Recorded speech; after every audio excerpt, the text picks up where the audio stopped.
No longer the bridesmaid, no longer the runner-up, no longer a hard luck story. Anthony Hamilton is a champion, and the phrase "it couldn't have happened to a nicer person" is invented for this moment right now.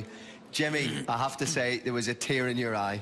Listen, this is what makes this job easy, you know, seeing someone like Anthony Hamilton. He's been a pro 26 years, give his whole life to the game, played in all the pro-ams, all the tournaments, got to a few finals and won a tournament at 45 years of age.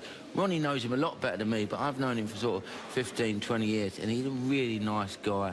And I go to his snooker club now and again, Whetstone, in North London, and they all support each other.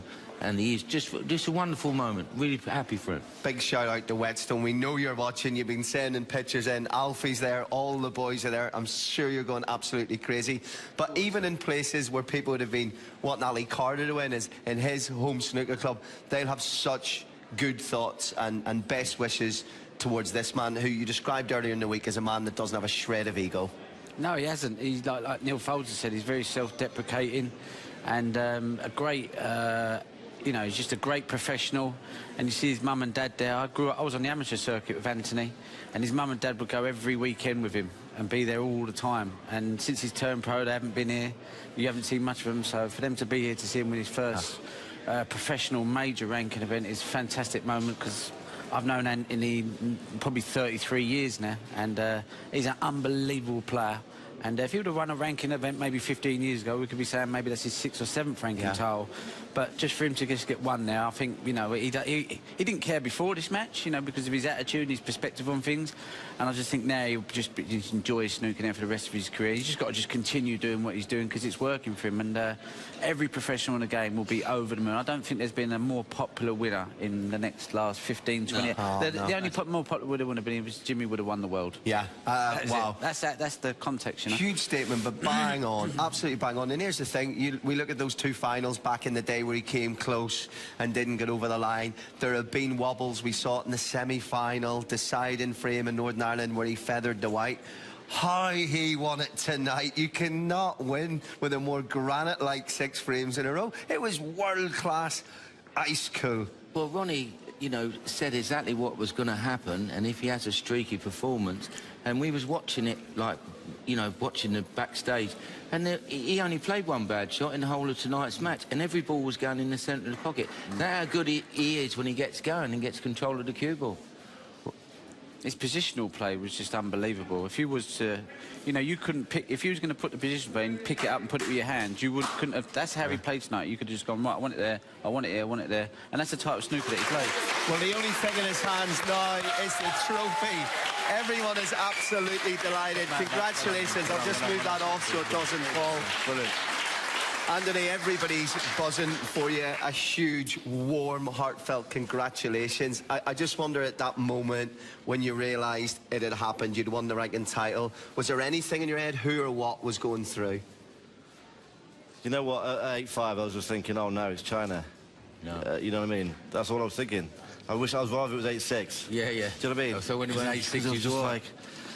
But I was doing so good tonight. I was just like, you know, I found the smooth follow-through. You missed one ball. Yeah. We looked at it in one ball. Right. All night.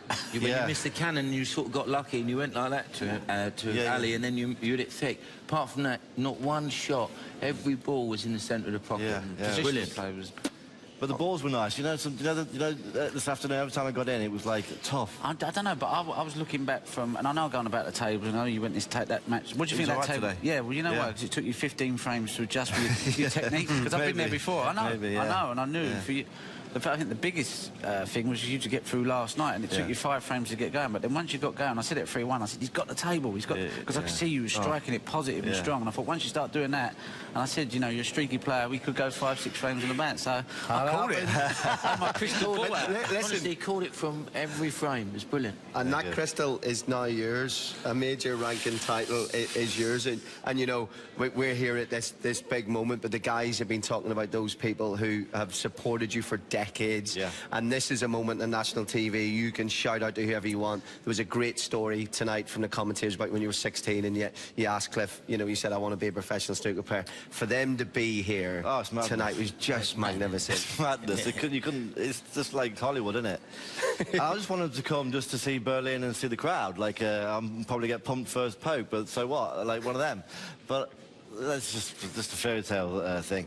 I've got to thank a few people if I can. Absolutely want you to do that, yeah. I've got to thank Lou, my first sponsor, who was diamond geezer. Like, I don't know why I left him. Shouldn't have left him to go to 110. He was different class. One of Bob Tate, the first club owner. Obviously, Ali and Huss, you know, from Whetstone, and everyone at Whetstone, because they're just diamond, aren't they, at that place? All watching. About 84 texts every night, you know what I mean? It's ridiculous. They're sending pictures in from all at the club. Watching you. At the bar watching you. Me too. Alfie, everyone. And obviously, Frank Cullen, who's, God rest his soul, he's no longer with us, but he taught me how to cue in the first place. Docker, my mate, you know him. He's at every tournament. He's telling me he's telling me stop pulling faces. He told me concentrate. Yeah, he's right. Do you know what I mean? I was like, you chuck on. No, he's right. Bang on money. Yeah, because there was one stage there where he was, I was just trying. and you started laughing. I went, and Jimmy went, he's laughing. I went, not a good sign. I said, stay focused. Been there myself. You let it go, and all of a sudden. Yeah, and of course, my mum and dad, wherever they are, it's just it's phenomenal. But yeah, they're more than welcome to join us here if they want to have their say. They're not like that. No, they're not going to do that. Let's I'll just show you this quickly, actually, because we do have the picture of the Whetstone boys. They've been sending in pictures all night, and all different ones, small ones, big ones. You're London. Everyone there copying it in. That will be a lock-in, let me tell you. Be a lock-in tonight. Listen, big question for you. What in the hell did you have for dinner? Yeah, I don't know. But the same as what I had all week, spaghetti. Yeah, no, but be honest with you, he plays like that all the time. He plays like that all the time. He does. In practice, he's like mental, and even in matches, he's just there. He's 1-1.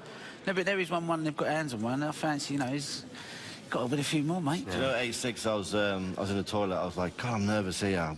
Am I gone? I'm like that. No. I said to myself, you're absolutely flying. Yeah, shut up. You was. Just make it 70. Well, I think you put a great long red. You got in and Brown, and when he was in, I went to him, and he put that red on the pink. I went, game over. Yeah. He went, yeah, but it's 8-6. I went, no, listen, once he's queuing like that, he don't feel pressure. Yeah. I've seen him play. Like, he had 4-2 down to me once in the Welsh. He had 3 tons on the spin, so I know it's not pressure. Sometimes it's just having a bit of confidence in your queuing. If he's got confidence in his queuing, it's over, Miles. And it's over, Miles. Absolutely. He ain't got to pot long balls. I told him that last night. Yeah. Score like that. I thought as well, I mean, a word on Ali Carter, because I loved when it was eventually all over. You know, I mean, you seen just how delighted even he was for you. He was properly clapping over. Yeah. He's a class act, it has to be said. And, it's been quite a few years for him as well. Both of you there tonight, there was equal support for you both in there. Yeah.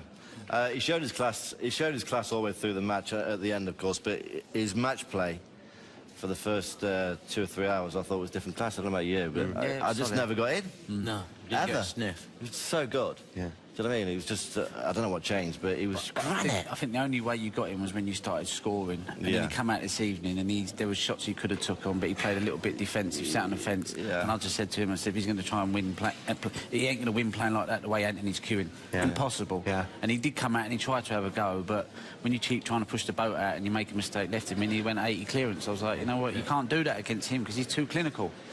The way that you accepted the trophy as well, and not easy for you to talk about this, actually, because humble people generally don't like to do that, but the humility, I thought, the understatement of the way you lifted your first trophy in 26 years. At times I was thinking, has it registered? I was still in match mode. Are you still in? Yeah. I'm like, what score is it? It's your goal, get back in. Yeah, is it gonna? Yeah, I'd imagine after 26 years, might be 26 days or so before we get properly at the sink in. Well, it's gonna sink in soon, but it hasn't quite sunk in. I can't believe.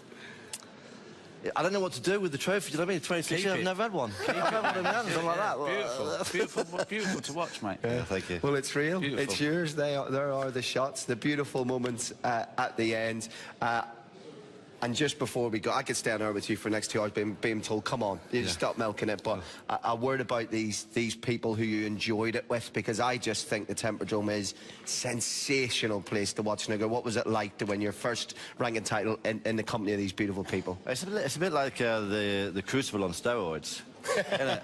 It's mad. Like, when you first come out, you cannot breathe for about half a minute. You're just like, that's mad.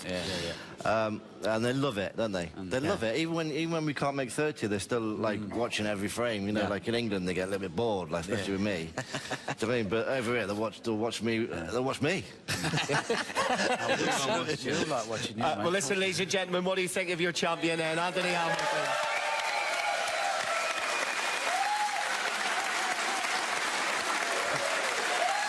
Absolutely. Fantastic. You know, I think, I hope Jimmy doesn't mind me saying this, but what you said, all fair, you said this is what makes our job, like, such a pleasure. And I saw you two, with all of your superstardom, turn into fans of Anthony Hamilton tonight. Well, he's such a good guy, and I didn't play. He beat me in the World Championships once, but Ronnie's practiced with him from kids, you know, and I know how good he is as well. And, you know, for him to prove it tonight that, you know, he can win a tournament, and the way you hit the balls, top draw. I'm so proud of you. Yeah. Thank you. Everyone's absolutely made up for you. Snooker will continue on Eurosport, of course. The next stop for us on this channel is we are going to the Welsh Open, the last of the new home nations. That's from next week. We'll have a week off then. From the 15th of April to the 1st of May, it's the World Championship in Sheffield. Thank you very much to Neil Foles, to Jimmy, to Ronnie, to all of our team here in Germany. We appreciate all your hard efforts. We absolutely love it out here. And at last, the man who they call the Sheriff from Pottingham, the man who they call the Robin Hood of snooker, praise the Lord, amen, is finally just a very merry man. Good night, everybody.